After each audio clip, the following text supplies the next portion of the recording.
অল্প টাকা খরচ করে ঘরে নামি দামি রেস্টুরেন্টে ডেজার্ট তৈরি করে নেওয়া যায়। তাহলে কেন আমরা রেস্টুরেন্টে গিয়ে এগুলো চড়া দামে কিনে খাবো বলেন তো?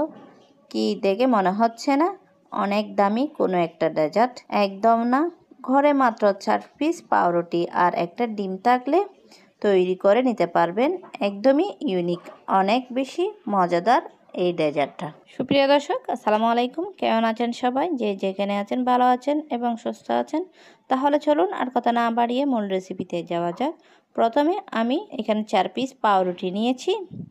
পাউরুটিগুলো আমি স্লাইস করে নিচ্ছি ডেজার্টটা তৈরি করার জন্য।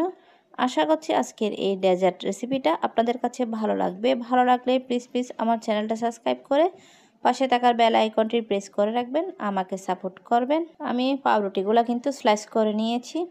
এই পর্যায়ে আমি একটা বোল নিয়ে নিয়েছি। বোলের মধ্যে আমি একটা ডিম নিয়ে নিয়েছি। ডিমটা কিন্তু রুম টেম্পারেচারের হতে হবে। এই পর্যায়ে আমি 2 টেবিল চামচের মতো চিনি দিয়ে দিয়েছি। স্বাদ অনুযায়ী লবণ দিয়ে দিয়েছি।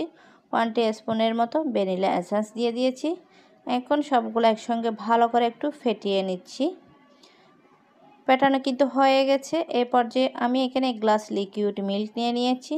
আবারও ভালো করে একটু ফেটিয়ে নিচ্ছি। সবগুলো মিশ্রণ মিক্স করা হয়ে গেছে। এখানে আমি একটা পাত্র নিয়ে নিয়েছি। ব্রেডগুলো আমি পাত্রের মধ্যে দিয়ে দিচ্ছি। ওপর থেকে আমি কিছু কিশমিশ দিয়ে দিচ্ছি। এ পর্যায়ে আমি যে মিশ্রণটা তৈরি করে রেখেছিলাম সেটা এই ব্রেডের উপর ঢেলে দিচ্ছি।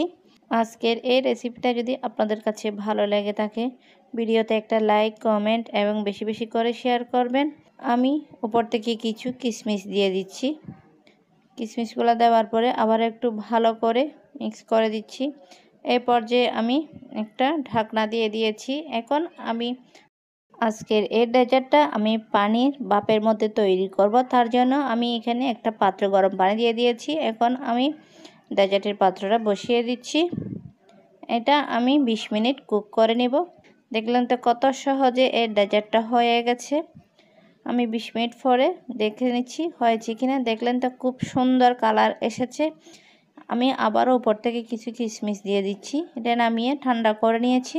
এই ডেজার্টটা আসলে খেতে অনেক টেস্টি। আপনারা এইভাবে একবার হলো তৈরি করবেন। আর আজকের এই ডেজার্ট রেসিপিটা আপনাদের কাছে কেমন লেগেছে অবশ্যই কমেন্ট করে জানাবেন।